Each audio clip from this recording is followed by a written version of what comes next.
Hello, this is Mark Tooley, president of the Institute on Religion and Democracy here in Washington, D.C., with the pleasure today of conversation with my friend Karen Swallow Pryor, a prominent writer whose new book is You Have a Calling, Finding Your Vocation in the True, Good, and Beautiful. Karen, it's good to see you. It's good to see you as well, Mark. So, Karen, I'll just ask you very simple questions and you can answer them simply or with complexity. What is this book about and why did you write it?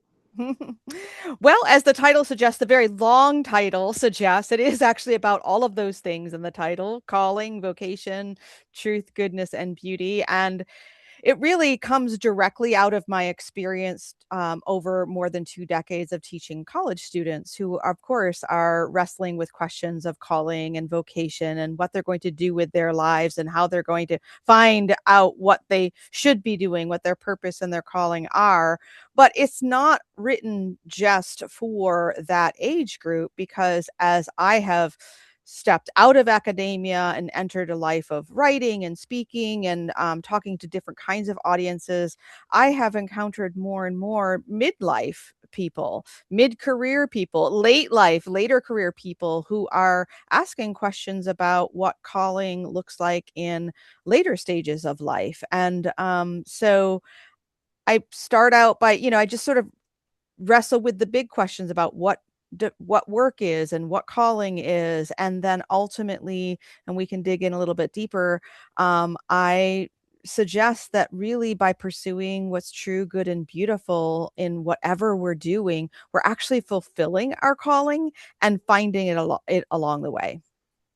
And perhaps this is not related directly to your book, but it is related in this ongoing or unfolding sense of a lack of purpose, increasingly common in America, including among Christians who seemed, perhaps because they're not as attached to the institutional church and they're just online searching, and not satisfied with that experience. Does your book speak to that situation?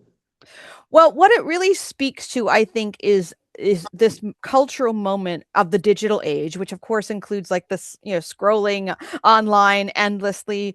But I think the biggest factor in um, this fruitless search for meaning is it's ironic because in this late modern age, we have so many choices and we have so many pictures in front of us of what other people are doing, or even if they're false representations, skewed through social media portrayals. But we have this idea that everything, because we see it in front of us, everything is supposed to be big and exciting and dramatic. And if that's not what we're engaged in on a daily basis, then we must not have meaning or purpose. And so I'm taking this cultural moment where we're overwhelmed by distortions of what calling and meaning look like, and saying, basically touch grass.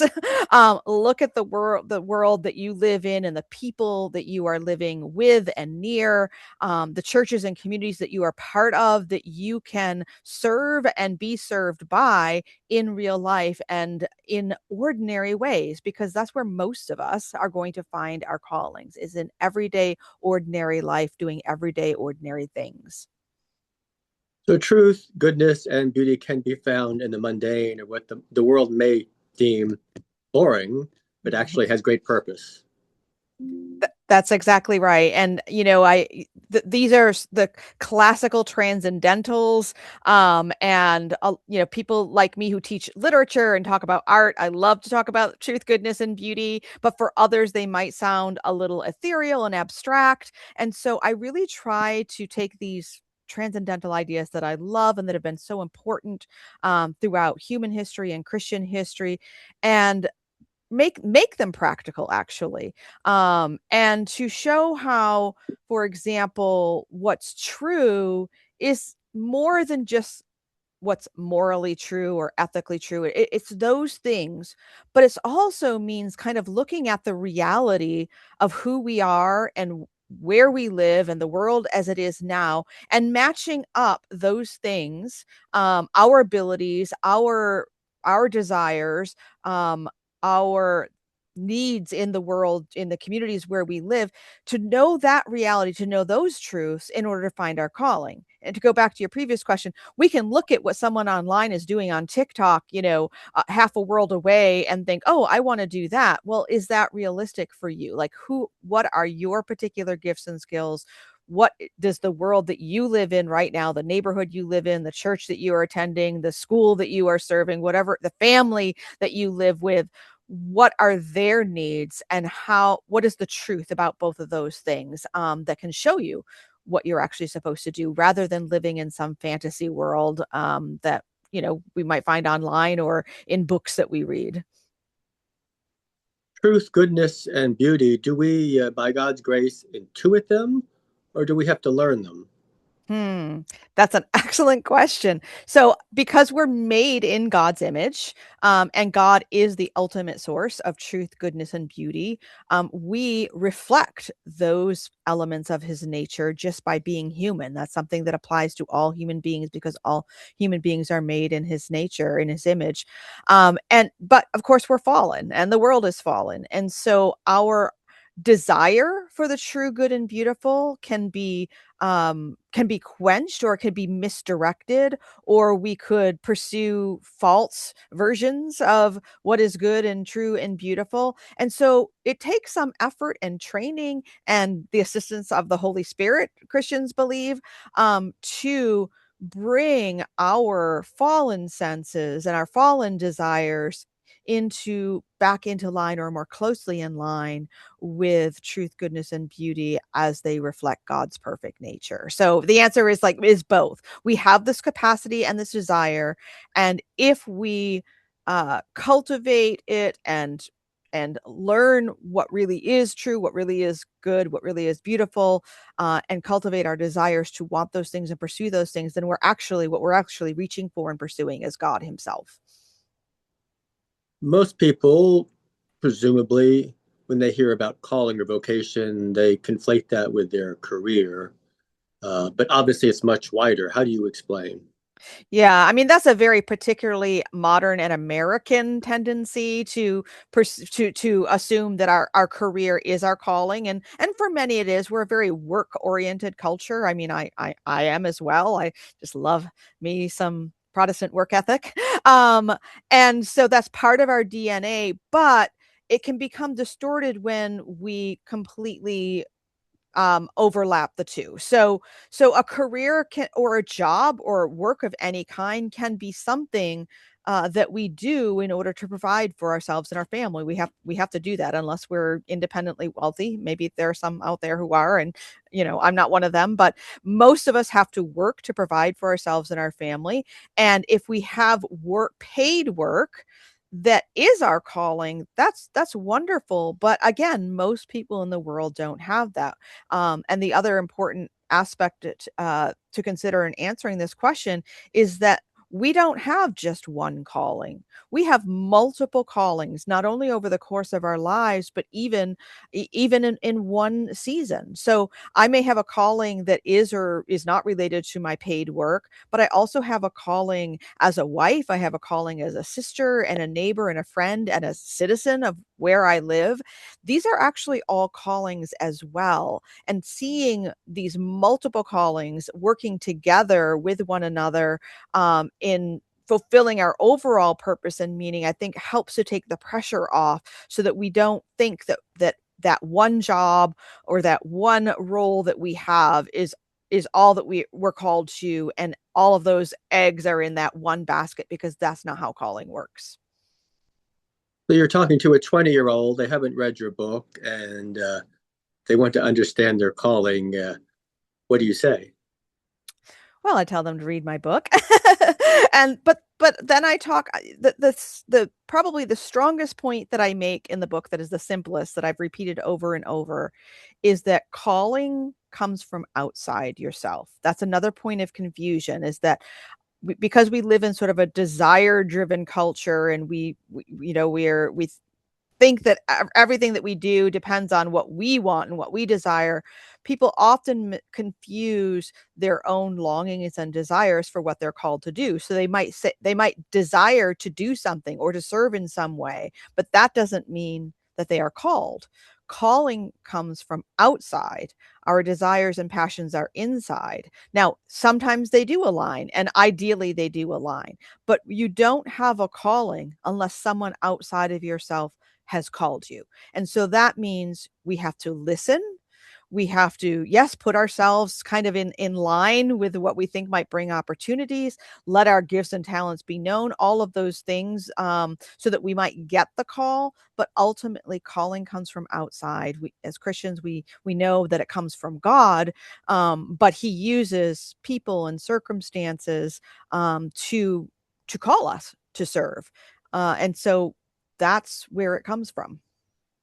And like many American Christians, recently you had to do your own church shopping. And last we talked, you found a congregation where you seemed to be happy, but that obviously involves a sense of calling, right? And people often treat their church shopping as a consumer endeavor without considering, well, where am I actually being called and where will I be most useful as opposed to where are my needs going to be met? Mhm. Yeah, it was, I really am someone who is opposed to church shopping.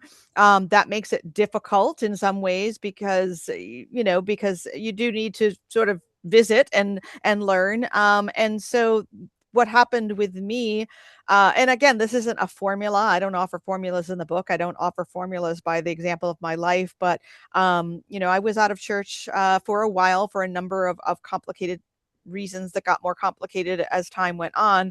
But I beseeched the Lord during all that time, and I knew that as Christians we are called to gather together in communal worship, and I know that's what the Lord wants, and I wanted that, but I was not going to risk a lot of the things that I see happening in you know in churches today. And so I just took it before the Lord. I said, these are the desires of my heart. I don't want this in a church. I don't want that in a church. It was actually a pretty detailed checklist, and I don't expect that God will answer all the needs on my checklist. But what happened was that I learned about a particular denomination that I didn't know existed. Started searching to see if there was any of those in my near where I live, because one of the things on my checklist was to be near where I live because I don't want to travel far. And so the first church that I visited, uh, after all this time, was the one that had everything on my checklist. And that's from the Lord. I believe that the Lord answered my prayer and the Lord called me to that church. And that's not going to happen for everybody, but I think trusting the Lord, making your needs known before Him, and giving things time. I think that's another piece of advice I often give, especially young people. It's everything seems so urgent and it seems like we need to do and accomplish things right away, but really I think time, giving things time is some of the is the best way that we can find what's true, good, and beautiful, and let it emerge in the natural processes of the way time works on our lives. In terms of the calling and the search for beauty, you, of course, are a scholar of literature. How do you go about, or how do you counsel people? How do you find beauty in literature? And do Christians have to confine their reading to specifically Christian literature? Or if not, how do you justify? Hmm. I love this question. I actually teach a graduate level course on literary aesthetics, so I will try not to give you the whole course. But I think for Christians who aren't accustomed to thinking about beauty, the first thing that I will say is that, especially in our culture, especially as Christians, we're accustomed to thinking about content, the message. The words, the image, the point that's being made, and that is important. But beauty is about form. Beauty is about how something is said or how something is portrayed rather than just what is said or what is portrayed. And so we need to pay attention to form. And so that's the difference between literature and, works of fiction that aren't literature, is that literature pays attention to form, the form of language. And Jesus himself, I mean, in the incarnation, the word became flesh.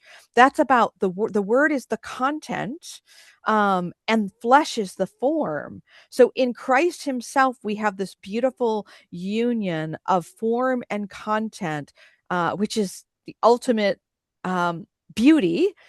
And so in smaller ways all around us, whether it's, and I'm not, again, this isn't a checklist, but, just simply, using the good china instead of saving it just for holidays. Or we all do this. We want to make our rooms look a little bit delightful to us, whatever it is that delights us.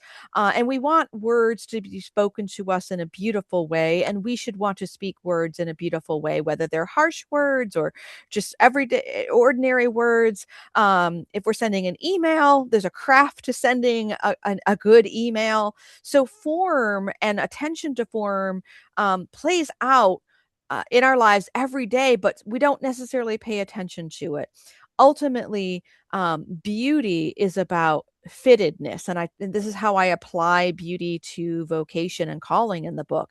Is something fits right, and I cite the menswear account on X, which is one that I love to follow, where he talks about, he'll show pictures of clothing that fits, that looks good on male subjects, and clothing that doesn't, and he'll talk about color and cloth and cut and style and all these things. But ultimately, what he tends to go back to is how well the clothes fit, whether they fit right or not, because something that looks good on one person will not look good on another. And beauty is like that. It's about fittedness, what we are fit, how we fit into this world. In the time and place that we're in, because it will look different for different people and look different in different times and places. But we express the beauty of the Lord when we seek and find and put ourselves into a place that is fitted for us, and that we are fitted for, which is another way of thinking about beauty, not just in a visual way, but in the way that we live our lives. In terms of the appreciation of truth, goodness, and beauty, obviously in our fallen world, there are lots of ongoing, always threats to all three. But right now, what do you find most encouraging within contemporary Christianity or more widely about the search for truth, goodness, and beauty? Hmm. That's such a good question. If we had had this conversation 20 years ago, I would have said that I was encouraged by Christians' pursuit of truth. And I would say today, that is my most discouraging point. We all talk about living in the post-truth world, and it's not just the world that is post-truth, but Christians are as well. So I'm actually going to say that I am most encouraged by what I see in more and more pockets of Christianity is the desire for beauty and the pursuit of beauty. Whether we're talking about music or film or literature, more and more Christians are wanting to write things and create things that are beautiful, and not just, Christian messages or altar calls. And there's a time and place for an altar call, and always the Christian message can be part of what we do. But I'm more encouraged by those who are recognizing our natural God-given desire for beauty and pursuing that in the arts. But also, you don't have to be an artist, and that's part of what I talk about in the book. You don't have to be an artist to care about beauty, because there are ways that we can make things beautiful in our ordinary lives every day. Not to put you on the spot, but I will. Are there any particular authors of novels or creators of art currently who are especially encouraging to you? Hmm. Well, one that comes to mind is Leaf Enger, who's a novelist, and a Christian, and who writes very thoughtful works that have the fingerprint of God all over them, even though they are, not what people would call Christian books. Wendell Berry is a perennial favorite. He writes essays, poetry, and novels, and really shows demonstrates in all of those genres what it means to sort of live and dwell in a place, and the place that the Lord has made, and to steward that well. Um, we just lost a great poet, Lucy Shaw, within the past year, who is a wonderful Christian poet. I'm not so much a music person. I think musicians have probably led the way. One of my favorite, probably one of the most influential and important artists out there right now is Makoto Fujimura, who creates beautiful works of art. I mean, they're abstract, and a lot of Christians get nervous about abstract art, but he does a lot of videos and writing that explains his process and his craft. And he is just a wonderful Christian and artist, and operating on the global stage. And so I'm encouraged by the presence that he has, and the witness that he has to his Christian faith and all that he does. Karen Swallow Prior, author of You Have a Calling, Finding Your Vocation into True, Good, and Beautiful. Thank you very much for a very interesting conversation. Thanks for having me.